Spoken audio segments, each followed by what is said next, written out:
तीन तिगाड़ा काम बिगाड़ा। तीन बहुओं के रवैये से सासू माँ बहुत परेशान थी।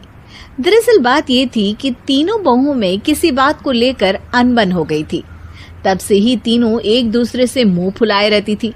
ना कोई सीधे मुंह किसी से बात करती, ना किसी का कहना मानती।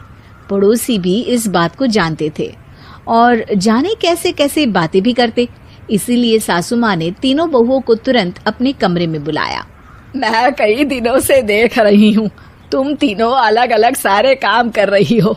ये सब नहीं चलेगा, तीनों को मिलकर ही काम करना पड़ेगा। सास की बात सुनकर एकदम से बड़ी बहू बोल उठती है। नहीं मम्मी जी, मैं इन दोनों के साथ कुछ नहीं कर सकती। मैं इस घर की बड़ी बहू हूँ, फिर भी ये मेरा कहना बिल्कुल भी नहीं मानती। अरे जेठानी जी, जानबूझकर मुझे डबल काम करवाती है आप। और छोटी मुझसे टेढ़े मुंह ही बात करती है। इन दोनों के बीच हमेशा सैंडविच बन जाती है मेरी, और मैं हमेशा आलू की तरह बीच में मसली जाती हूँ।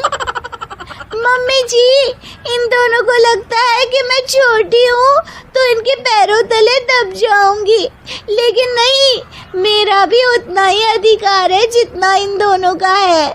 बड़ी आई दोनों मेरी चुगली करने के लिए, मुझे क्या कम समझ रखा है। तीनों बहू एक दूसरे से बहस करने लगती है और सास दोबारा ये देखकर टेंशन में आ जाती है और सबसे कहती है, चुप हो जाओ, अब से तुम तीनों सारे काम एक साथ करोगी। आंख बंद करके एक दूसरे की बात सुनोगी। तुम तीनों इस बात को गांठ बांध लो, वरना अगली छुट्टियों में तुम्हारा अपना मायके जाना कैंसिल। सास की बातें सुनकर डर के मारे तीनों हामी भर देती हैं। जी मम्मी जी, मैं समझ गई। हाँ मम्मी जी, जैसा आप कहें। आप जो कहेंगी मैं वही करूंगी। तीनों बहू सास की बात को गांठ बांध लेती है और वादा करती है कि अब से सारे काम वो तीनों एक साथ मिलकर ही करेंगी।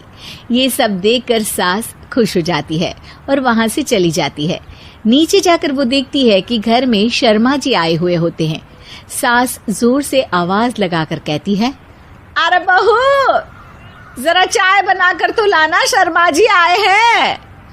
सास की बात सुनकर तीनों बहू तुरंत किचन की ओर भागती है और चाय बनाना शुरू कर देती है। मुझे तो एकदम मसाले वाली कड़क चाय पसंद है, तो हम शर्मा जी के लिए मसाले वाली चाय ही बनाएंगे। अरे नहीं दीदी, गर्मी के मौसम में मसाला चाय कौन पीता है? मैं तो शर्मा जी के लिए इलायची वाली चाय ही बनाऊंगी।